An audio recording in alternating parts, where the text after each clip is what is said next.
देश के गद्दार गोली मारो सालों को, त्यानंतर वो आम्ही आता रक्ताची होळी करू, ईद आम्ही मनवू देणार नाही, अशा प्रकारचं हे केलं. नॉट ओनली दॅट, त्याच्यानंतर हे सगळे त्या मुसलमानाच्या घरात घुसून त्या घरातलं सगळं सामान, त्याचे व्हिडिओ आलेले आहेत, व्हिडिओ सामान बाहेर फेकलं, ते घर सगळं होतं, त्याला आग लावायचा प्रयत्न केला, सगळं सामान हे करून टाकलं. त्यातले 12 जे FIR आहेत ते मुस्लिमांच्या विरोधात आहेत या दंगलीच्या संदर्भातले. त्या FIRना आपलं जे राज्य सरकार आहे, म्हणजे फडणवीस ज्याचे गृहमंत्री आहेत, त्यांनी परवानगी दिलेली आहे चार्जशीट दाखल करायला, आणि त्यानुसार त्याचं आरोपपत्र किंवा चार्जशीट दाखल झालेलं आहे. एक जो मला जे सांगण्यात आलं अनऑफिशियली त्याच्यावरून की एवी तो गुन्हेगारच होता, जो कोणी फहीम खान जो आहे मुख्य सूत्रधार त्याचा, तर त्याच्यामुळे त्याच्याविषयी कोणीच आग्रही नाही की त्याला भरपाई मिळावी, या बाजूचे नाहीत आणि त्या बाजूचे नाहीत असं सांगितलं जातं. मुद्दा असा की उत्तमनगर किंवा कालचं नागपूर किंवा आत्ता नागपूरमध्ये जे काय घडतं, म्हणजे कोणत्याही क्रौर्याचं किंवा युद्धाचं समर्थन करण्याची असू शकत नाही, परंतु आपण त्या ह्याच्यात पडू नये अशी होती. परंतु आपण इतके अमेरिका आणि याचे झालो, अधीन होतो, आणि आता ते वेळेला त्याचा काहीच फायदा होत नाही आहे. आणि हा 55,000 टन गॅस ही आपल्या देशाची एका दिवसाची गरज आहे, परंतु ते एवढ्या मोठ्या प्रमाणात ते सगळ्या, म्हणजे आता मी काय नावं घेत नाही, त्या TV चॅनलनी इतक्या जोरात ते सांगितलं होतं, किंवा मराठी पेपरमध्ये पण बातम्या आलेल्या होत्या की गॅसची टंचाई होणार नाही, अमुक डमुक, असं केंद्र सरकारचा दिलासा, किंवा त्या कमी होईल त्याचा प्रभाव. त्याच्यानंतर इराणला टिकणं वेगवेगळ्या पद्धतीने, एकतर त्यांचे बरेचसे लोक मारले गेलेले आहेत, त्यांचे लोक मारले जाणं हे सुद्धा एक दर्शवतं की आतमध्ये किती भुसभुशीत गोष्टी झालेल्या आहेत. आणि दुसरी गोष्ट म्हणजे आर्थिकदृष्ट्या सुद्धा त्याला उभं राहणं हे खूप कठीण जाईल.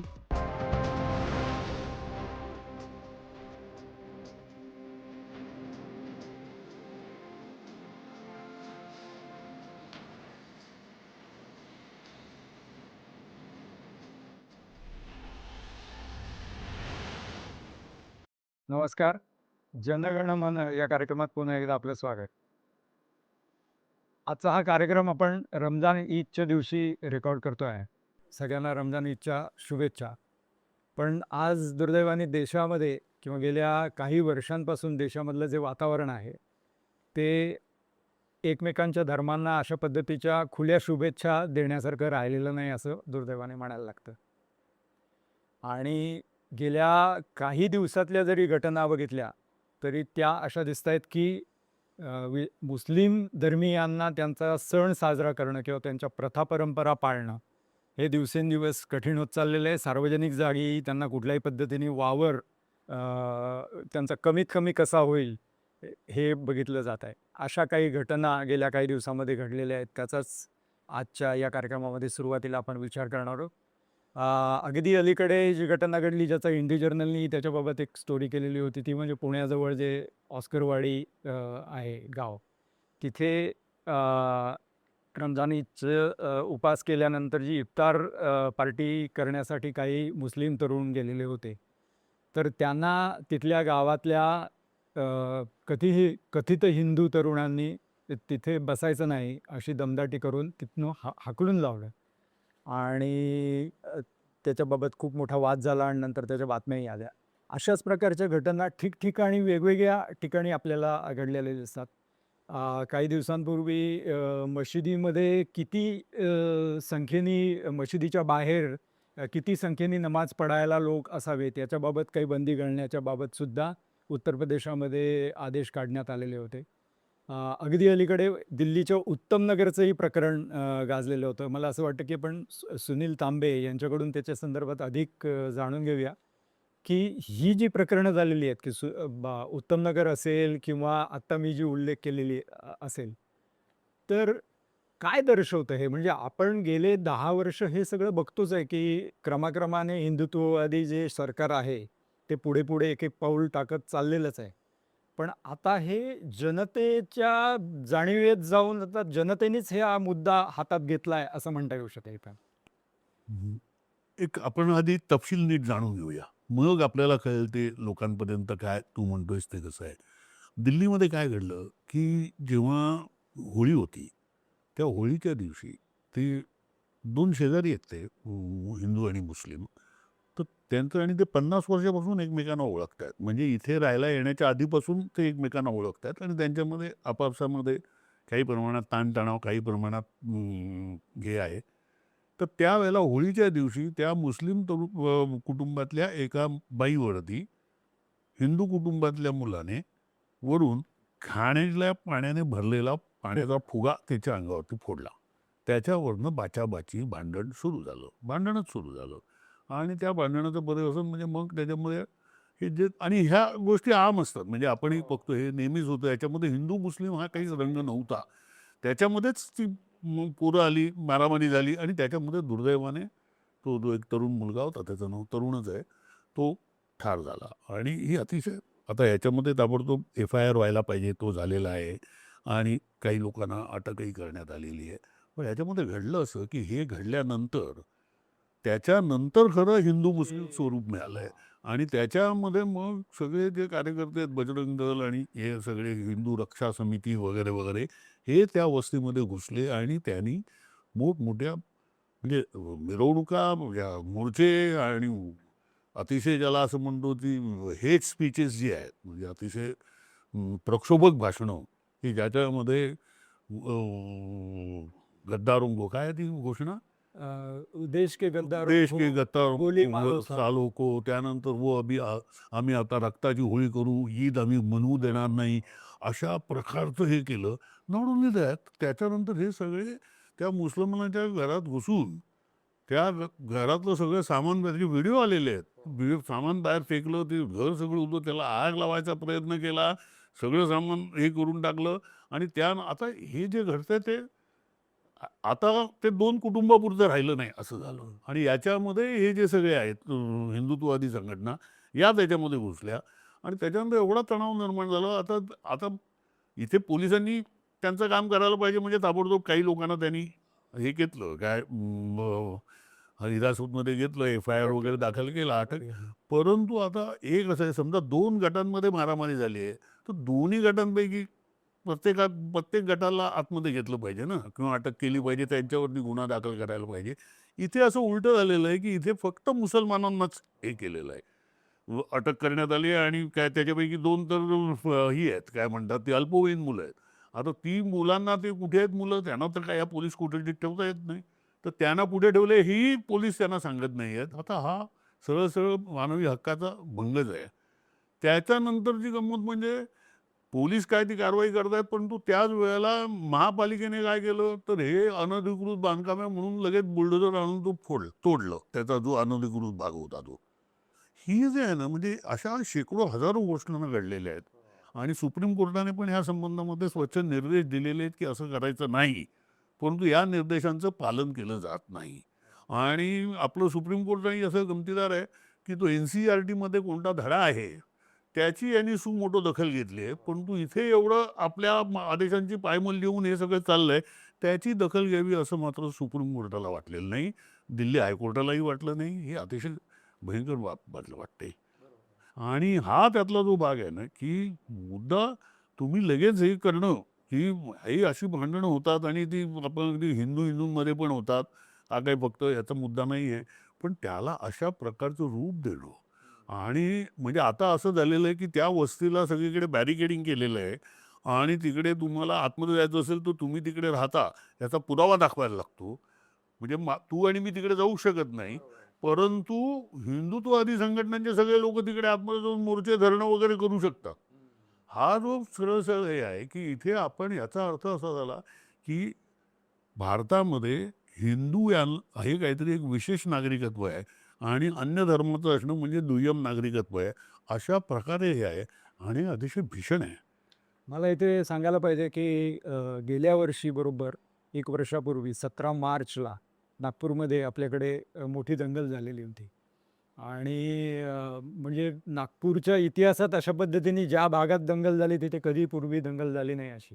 त्याचं कारण असं होतं, की हिंदुत्ववादी संघटनांनी त्या दिवशी सकाळी औरंगजेबाची जी कबर आहे औरंगाबादमधली म्हणजे आता संभाजीनगरमधली, ती उद्ध्वस्त करा, काढून टाका, असं आंदोलन तिथे केलेलं होतं त्या कबरीच्या विरोधामध्ये. औरंगजेबाचा पुतळा जाळलेला होता आणि असा आरोप आहे की त्यांनी एक हिरवं कापड आणि ज्याच्यावर कुराणातल्या आयता लिहिलेल्या आहेत अशा पद्धतीचं जाळलं. अशा पद्धतीचा एक आंदोलन झालं, त्याचे फोटो आले, व्हिडिओ आले, हे सगळं झाल्यानंतर अर्थातच भावना लोकांच्या भडकल्या आणि त्याच्यानंतर दंगल झाली. आता एक्झॅक्टली आत्ता जसं दिल्लीमध्ये झालं, तशाच पद्धतीचा हा प्रकार झाला. पण कालच्याच इंडियन एक्सप्रेसमध्ये अशा पद्धतीची बातमी आहे, की या प्रकरणामध्ये एकूण 13 एफ-आय-आर दाखल झाले. त्यातले 12 जे एफ-आय-आर आहेत, ते मुस्लिमांच्या विरोधात आहेत, या दंगलीच्या संदर्भातले. त्या एफ-आय-आरना आपलं जे राज्य सरकार आहे, म्हणजे फडणवीस ज्याचे गृहमंत्री आहेत, त्यांनी परवानगी दिलेली आहे चार्जशीट दाखल करायला आणि त्यानुसार त्याचं आरोपपत्र किंवा चार्जशीट हे दाखल झालेलं आहे. एक जो एफ-आय-आर आहे, तो अजूनही राज्य सरकारच्या विचाराधीन आहे. गेल्या जून महिन्यापासून तो एफ-आय-आर अर्थातच विश्व हिंदू परिषद आणि बजरंग दल ज्यांनी ते तिथे मुळात आंदोलन केलं आणि ज्याच्यामुळे मुळात ती दंगल भडकली, तर त्यांच्या विरोधात धार्मिक भावना भडकावण्याचे आरोप आहेत 253 आणि 153, 210 आणि 153 ए च्या खाली.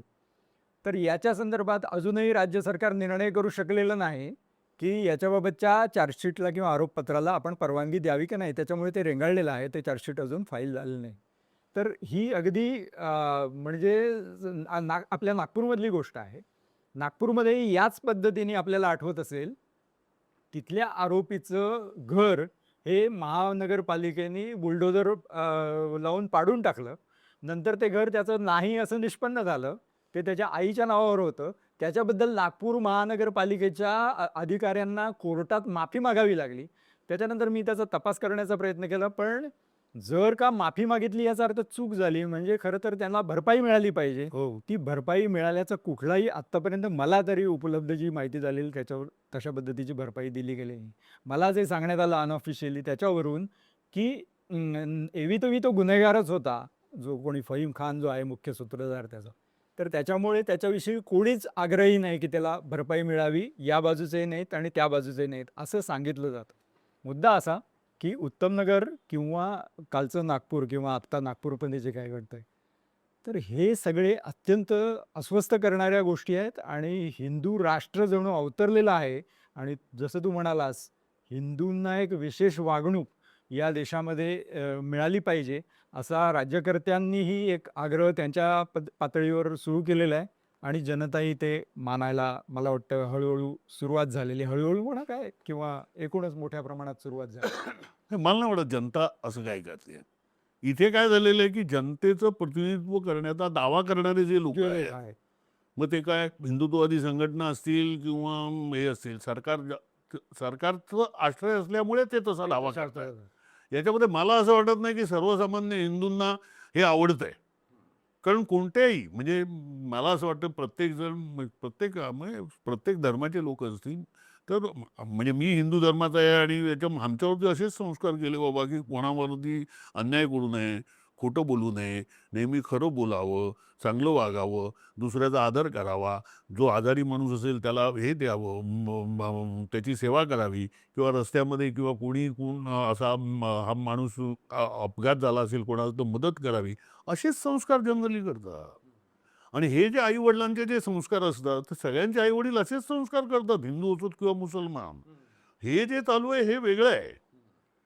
हे आपण आईवडिलांच्या संस्कारांपासून दूर जाणं आणि हिंदुत्ववादी संघटनांचे जे संस्कार आहेत ते महत्त्वाचे आहेत, किंवा आणखीन मुस्लिम कोणते असतील माथेपुरू संघटना, हे करणं हे मला अधिक धोकादायक वाटतं. आणि आता याच्यामधलं आणखीन एक म्हणजे आता इफ्तार चालू होता, आज ईद आहे, तुम्हाला ते खरंच आहे म्हणजे ईदच्या शुभेच्छा देणं हे आता आपल्याकडे इतकं अवघड आहे, केवळ आपण सोशल मीडियावरतीच देऊ शकतो अशी परिस्थिती आहे.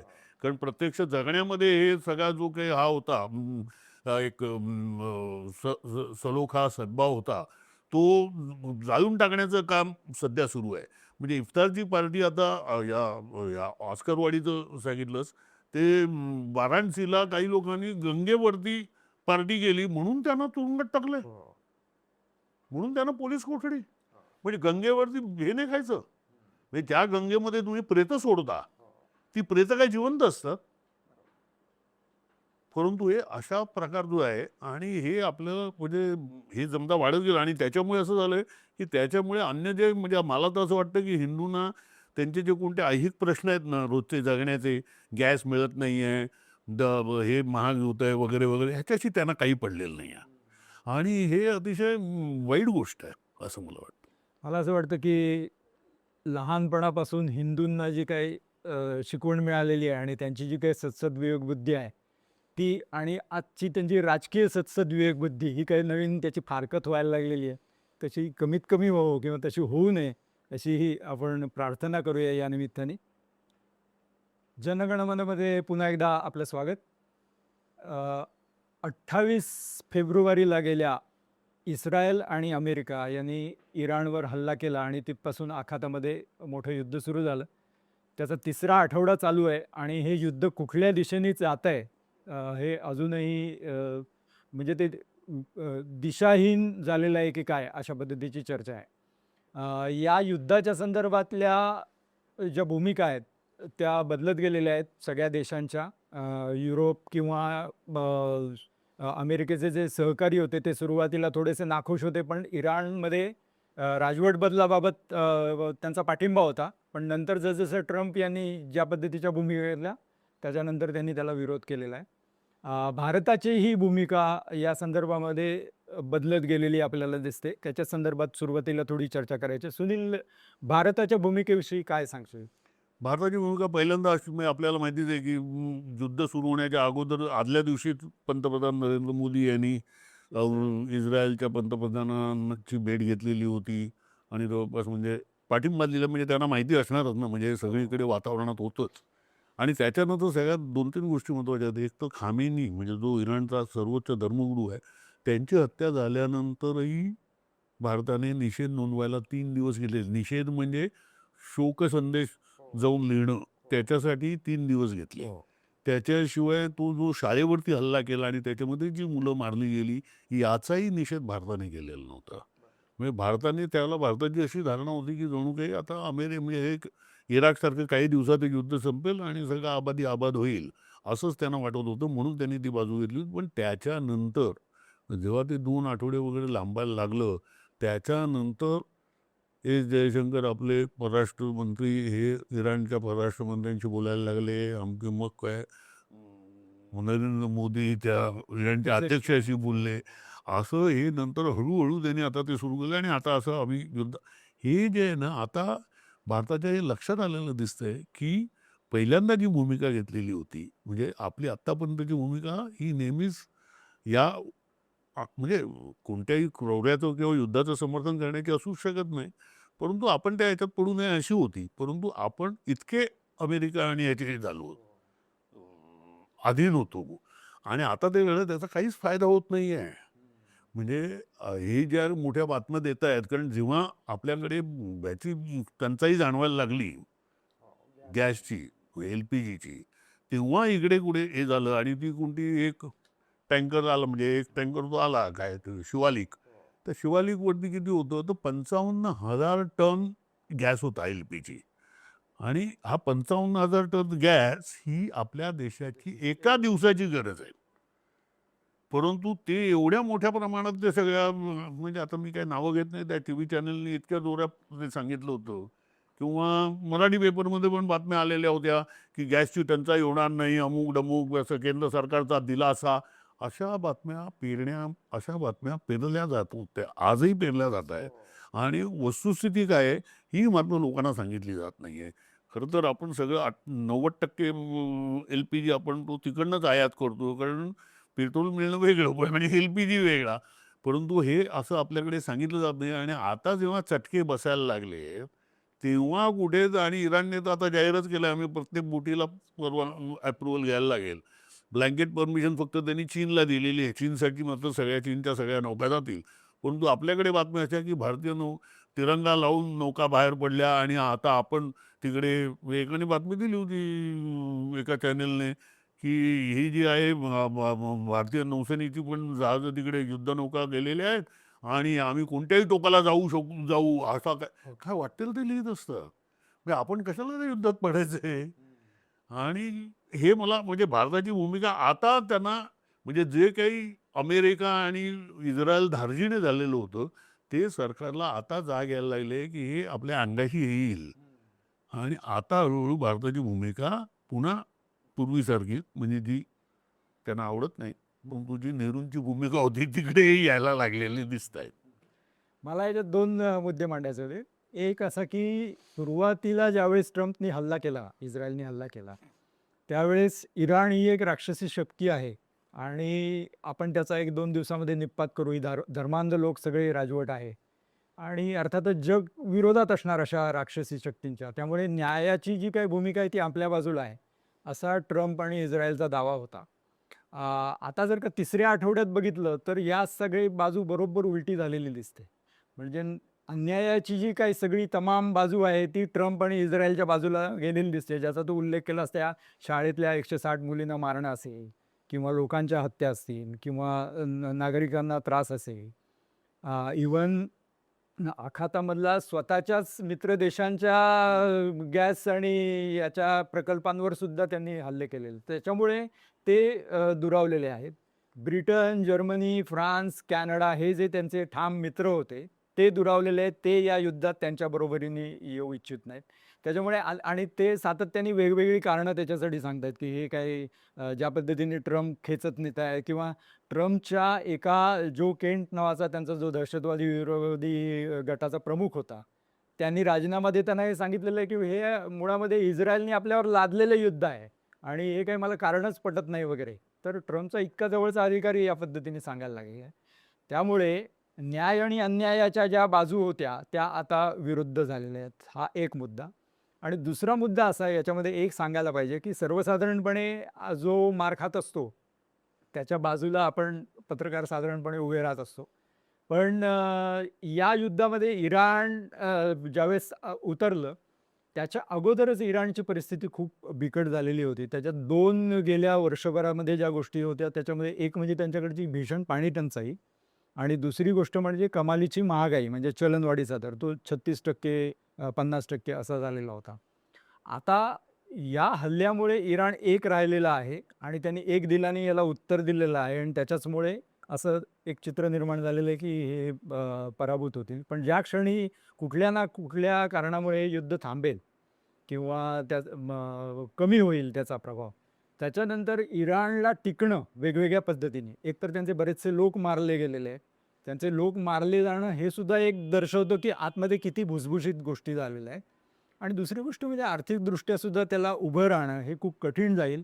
आणि इराणमध्ये खूप वेगवेगळ्या प्रकारचे हे आहेत, गट आहेत, वांशिक गट आहेत. त्याच्यामुळे याच्यानंतर केव्हा हे युद्ध थांबेलच, लवकरच कधी ना कधी थांबेल. त्याच्यानंतर इराण टिकणं हे कशा पद्धतीने टिकतो हे बघणं खूप महत्त्वाचं ठरेल. हे खरं आहे, परंतु सध्या तरी असं दिसतंय, म्हणजे युद्ध थांबण्याची मला तरी काय ते लक्षणं वाटत नाही. म्हणजे ज्या पद्धतीने सुरू आहे त्याच्यातला सगळ्यात महत्त्वाचा मुद्दा म्हणजे जे ट्रम्प यांनी जाहीर केलंय, की यापुढे इस्रायल कधी इराणच्या म्हणजे ऑइल इन्फ्रास्ट्रक्चरवरती आम्ही हल्ला करणार नाही. म्हणजे आता फक्त जगाला काय पाहिजे? ऑइल पाहिजे, तेल पाहिजे, गॅस पाहिजे, त्याच्यावरती हल्ला करू नका, एकमेकांची माणसं बिनधास्त मारा.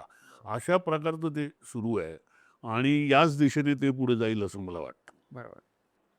हे युद्धाला लवकरच 1 महिना पूर्ण होईल आणि आणखी युद्ध किती काळ चालू राहील हे आपल्याला कळेलच. कदाचित ते आणखीन बराच काळ रेंगाळत राहू शकेल. इराण-इराक युद्धही बराच काळ रेंगाळत राहिलेलं होतं. त्याकडे आपलं लक्ष राहीलच. वेळोवेळी आपण त्याची चर्चा करूच. तूर्तास इथे आपण थोडा वेळ घेणार आहोत, एक विश्रांती. जनगण मनमध्ये पुन्हा एकदा आपलं स्वागत. भारतीय जनता पक्षाचा जो आवडता सगळ्यात कार्यक्रम असतो, भारतातल्या निवडणुका, तो पुन्हा एकदा जाहीर झालेला आहे. 5 राज्यांच्या निवडणुका जाहीर झालेल्या आहेत. येत्या 9 एप्रिलपासून त्यांना सुरुवात होणार आहे आणि मे महिन्यामध्ये 4 मेला त्याचे निकाल लागणार आहेत. केरळ, तमिळनाडू आणि बंगाल ही जी 3 राज्य आहेत, तर ती भारतीय जनता पक्षाने कधीच जिंकलेली नाहीत. त्या राज्यांमधल्या निवडणुका आहेत आणि पुद्दुचेरी आणि आसाम यामध्ये निवडणुका आहेत. त्याच्यामध्ये आसाममध्ये भारतीय जनता पक्ष गेले काही वर्ष सत्तेमध्ये आणि त्यांना पुन्हा एकदा तिथे सत्ता मिळवण्याची अपेक्षा आहे. सुनील, काय सांगशील या निवडणुकांच्या संदर्भात? तर म्हणजे एकदम असं बोलता येईल, कारण एक तर याचे आलेले आहेत, एक ओपिनियन पोल सगळ्या राज्यात जे आलेले आहेत आणि ते जे कोणी दिले आहेत, म्हणजे मला असं वाटतं की ते याचं आहे, इंडिया अब्रॉड न्यूज सर्व्हिस आणि मार्टिझे यांनी केलेले आहेत. आणि त्याच्यानुसार आसाममध्ये ते असं म्हणतायत की भाजपचं सरकार येईल. पश्चिम बंगालमध्ये ममता बॅनर्जी यांच्या नेतृत्वाखालचं सरकार येईल. मात्र काँग्रेसची शक्ती, आपल्या भाजपची संख्या वाढेल आमदारांची. तमिळनाडूमध्ये त्यांच्यामध्ये अतिशय नेक टू नेक आहे, म्हणजे अटीतटीची लढत आहे दोन्ही गटांमध्ये, म्हणजे NDA आणि UPA मध्ये. आणि केरळमध्ये त्यांनी असं म्हटलेलं आहे की पुन्हा एकदा CPMचं सरकार येईल, म्हणजे जो की विक्रम म्हणजे हे म्हणजे तिसऱ्यांदा येईल तिसऱ्यांदा. आलं तर. हे म्हणजे हा मोठाच विक्रम असेल, कारण आतापर्यंत कधीच, म्हणजे आता 1977 नंतर नाही झालं. हो, ते पहिल्यांदाच दुसऱ्यांदा आलं आणि आता हे आलं तर तिसऱ्यांदा येईल. तर मला असं वाटतं आपण त्या केरळवरती चर्चा करूया, कारण की बाकीच्यांचं तर माहीत आहे, केरळबद्दल आपल्याकडे एक तर माहिती पण कमी येते.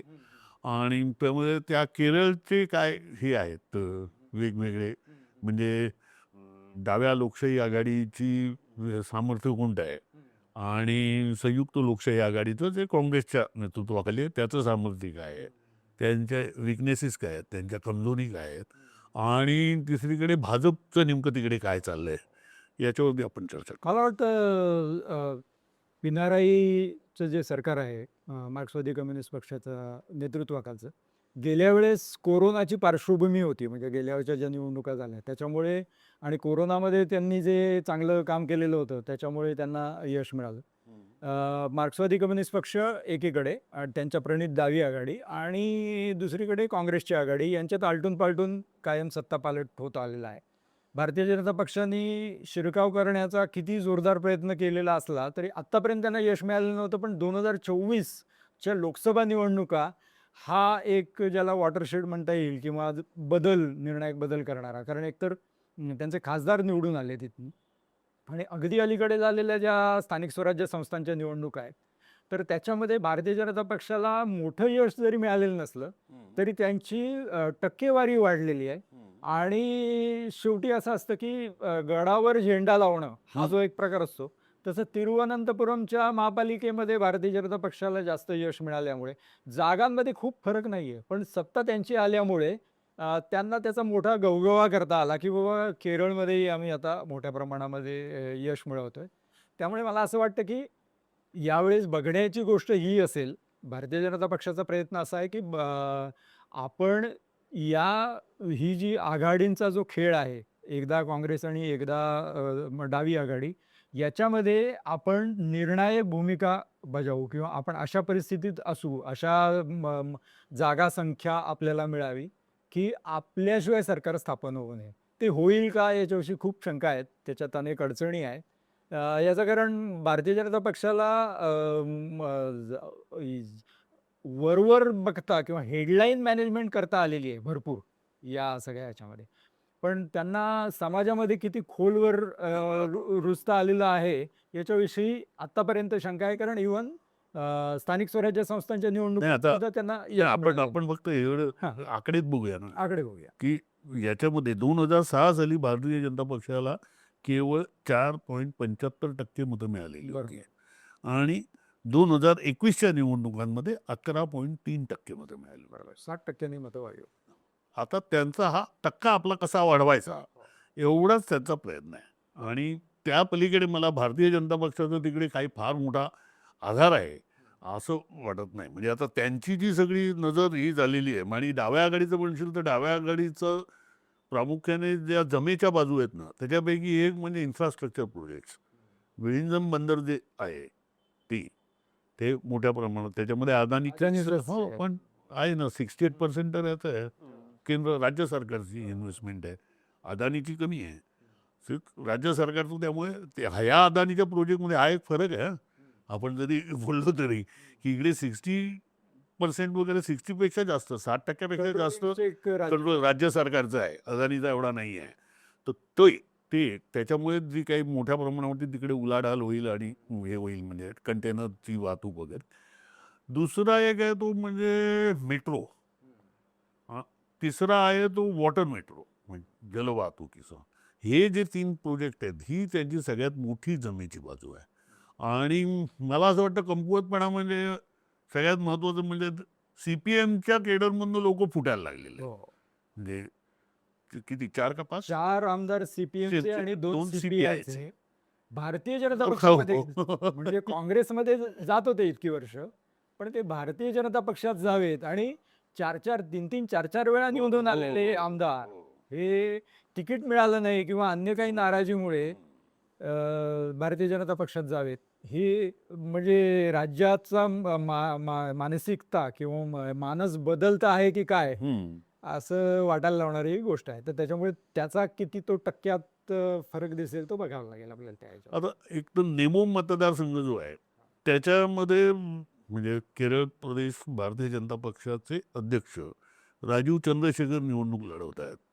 आणि त्याची जी मी बातमी वाचली याच्यात मल्याळमच्या मध्ये, तर त्यांनी फार चांगलं हे केलं की त्यांनी हिंदू एकता आंदोलन म्हणजे डायरेक्ट थेट असा भाजपचा प्रचार नाही आहे, परंतु हिंदू एकता आंदोलन आयोजित करायचं. व त्यासाठी ज्या सगळ्या संघटना आहेत, विश्व हिंदू परिषद, राष्ट्रीय स्वयंसेवक संघ, अन्य, या सगळ्या घरोघरी जाऊन प्रचार करतात. वेगवेगळ्या जातीच्या संस्था, मंदिरांचे ट्रस्ट यांना त्याच्यामध्ये सहभागी करून घ्यायचं. आणि तिकडेही जे आपण पहिल्या भागात बोललो ते मुस्लिम विरोधी नॅरेटिव्ह सगळं पहिलं मांडायचं. आणि आत्तापर्यंत सगळं लांगुल चालन कसं चाललेलं आहे हे सगळं याचं हे याच्यावरती अशा प्रकारे. परंतु सगळ्यात महत्त्वाचं म्हणजे अतिशय निरुपद्रवी वाटणारे असे आणि सगळ्यात म्हणजे घरोघर जाऊन लोकांना बोलवायचं, प्रचार करायचा, असा त्यांनी एक हा आखलेला दिसतोय. त्याला कितपत यश मिळेल वगैरे ते नंतर कळेल. परंतु बाय अँड लार्ज मला असं दिसतं म्हणजे जे काही केरळचं निवडणूक मी बघतोय त्यानुसार की केरळमध्ये काय झालं, केरळमध्ये ना ब्राह्मणांचा पाठिंबा हा CPMला आहे. ब्राह्मण किंवा नायर अन्य सगळ्या ज्या या आहेत आणि दलितही काही त्यांच्यापासून दुरावलेले नाही आहेत. म्हणजे once upon a time it may be हे होतं. परंतु केरळमध्ये आज तसा प्रकारचा जातीवाद दिसत नाही. जो जे आपल्याकडे खूप ते फेसबुकवरती वगैरे फिरत असतं त्यांना काही केरळ माहिती नाही. केरळ एकदम वेगळं राज्य आहे आज. आणि त्याच्यामुळे हा जो आहे ना म्हणजे CPMचा चेहरा जो आहे तोच मुळी हिंदुत्वाचा आहे. हिंदुत्वाचा या अर्थाने की बहुसंख्य हिंदू हे CPM बरोबर आहे. कारण CPMने त्या सगळ्यांचं बऱ्यापैकी कल्याण केलेलं आहे. म्हणजे एक तर नेतृत्वामध्ये पण ब्राह्मणांकडून थेट OBC पर्यंत हे गेलं नेतृत्व CPMचं. त्यामुळे हाच मूळ कारण एक तर ह्यांचा आहेच मुसलमानांचा वेगळा पक्ष आहेच मुस्लिम लीग. त्यामुळे ते काही CPMला मतदान करण्याचा काही प्रश्नच येत नाही. आणि दुसरीकडे ख्रिश्चनांची एक संख्या आहे. ते ख्रिश्चन प्रामुख्याने काँग्रेसला हे करत असतात. याच्यामुळे इकडे हिंदूंमध्ये शिरकाव करणं हे त्याला भाजपला जरा अवघड होऊन बसलेलं आहे. कारण हिंदूंची जी एक पॉलिटिकल स्पेस ज्याला आपण म्हणू तीच मुळी CPMने ताब्यात घेतलेली आहे. आणि अतिशय चांगल्या पद्धतीने ताब्यात घेतली आहे. म्हणजे असं काही नाही आहे की त्यांनी केलं आणि ते जे करतायत त्याला विरोध कसा करणार आहे. म्हणजे उदाहरण विलिंगडम पोर्ट असेल किंवा हे मेट्रो ज्या सगळ्या ज्या चालू आहेत त्यानंतर अन्य त्यांनी जे कार्यक्रम हाती घेतलेले आहेत. म्हणजे उदाहरण द्यायचं झालं तर केरळमधल्या ज्या सगळ्या सार्वजनिक स्वच्छतागृह जी आहेत याची देखभाल ही सगळ्या महिला गटांकडे दिलेली आहे. म्हणजे 2-2.5 रुपयामध्ये तुला अतिशय पंचतारांकित सेवा असते कोणत्याही स्वच्छतागृहात. म्हणजे अजिबात घाण वास नाही येत, काही नाही. अशी ती अशा प्रकारची समजा अशा प्रकारे समजा CPMने ही स्पेस कॅप्चर केलेली असेल तर जास्वंदाला किंवा यांना त्यात शिरकावच करायला अवघड होऊन बसतो. एकूण भारतीय जनता पक्ष देशभर जो काही विकासवाद सांगतो तो CPMनी बऱ्यापैकी तिथे अवलंबलेला आहे. तो विरुद्ध भारतीय जनता पक्षाचा ओरिजिनल हिंदूवाद यांची लढाई या केरळच्या निवडणुकीमध्ये होणार आहे. आणि त्याच्यामध्ये हिंदूवाद विजयी होतो किंवा हिंदूवादाला जास्त टक्केवारीने मतं मिळतात का मार्क्सवादी कम्युनिस्ट पक्षाचा किंवा काँग्रेसचा विकासवादच लोकांना अजून हवा आहे हे आपल्याला 4 मेला दिसणार आहे. जनगणमनच्या भागामध्ये तुर्तास इतकंच. पुन्हा पुढच्या वेळेस भेटूया. धन्यवाद. जनगणमनचा हा एपिसोड आपल्याला कसा वाटला हे कमेंट बॉक्समध्ये अवश्य नोंदवा. कारण त्यामुळे हा एपिसोड किंवा हा कार्यक्रम अधिकाधिक लोकांपर्यंत जायला मदत होईल. दुसरी गोष्ट म्हणजे हा कार्यक्रम शेअर करा, लाईक करा. आणि तिसरी गोष्ट म्हणजे इंडी जर्नल या चॅनलला केवळ सबस्क्राईब करू नका, तर तो जॉईन करा. स्वतंत्र पत्रकारितेला मदत करा. आता जाता जाता एक हे सांगतो, काही व्हिज्युअल्स म्हणजे हे आहे, एक महत्त्वाची बातमी आहे. ती म्हणजे काश्मीरमधल्या वुलर लेक, म्हणजे वुलर सरोवर जे काश्मीरमधलं आहे, तिथे जवळपास 30 वर्षांनी कमळं फुललेली आहेत. का? कारण 30 वर्षांपूर्वी म्हणजे 1998 आणि त्यानंतर जे पूर आले झेलम नदीला, त्या पुरामुळे प्रचंड मोठ्या प्रमाणात त्या वुलर सरोवरामध्ये गाळ येऊन पडला आणि तो गाळ पडल्यामुळे तिकडची फुलं म्हणजे विशेषतः कमळं म्हणजे आपल्या वॉटर लिलीज नाही ना, कमळं ज्याची पानं पाण्यातनं बाहेर येतात, ही कमळं ही सगळी नष्ट झाली. त्याच्याशिवाय शिंगाडी नष्ट झाली. त्याच्याशिवाय अनेक पाणवनस्पती होत्या की ज्याच्यावरती गुरं चरायची, त्याही नष्ट झाल्या. वुलर लेक अक्षरशः मरूला घातलेला होता, म्हणजे वुलर तलाव मरू लागलेला होता. आणि मात्र 2023 साली वुलर लेक डेव्हलपमेंट अथॉरिटीने त्याचं हे काम हाती घेतलं. तो म्हणजे त्याच्यातला गाळ काढायचं. 2 वर्ष त्यांची याच्यामध्ये गेली. त्यातला वेगवेगळ्या ठिकाण म्हणजे वुलर लेक खूप मोठा आहे, त्यातल्या काही भागातला त्यांनी गाळ काढला आणि त्यामुळे आता पुन्हा एकदा वुलर लेकमध्ये कमळं फुलं लागलेली आहेत. ती कशी वाटतात? ही जी इतकं सुंदर दृश्य ते आहे, ते तुम्ही पहा.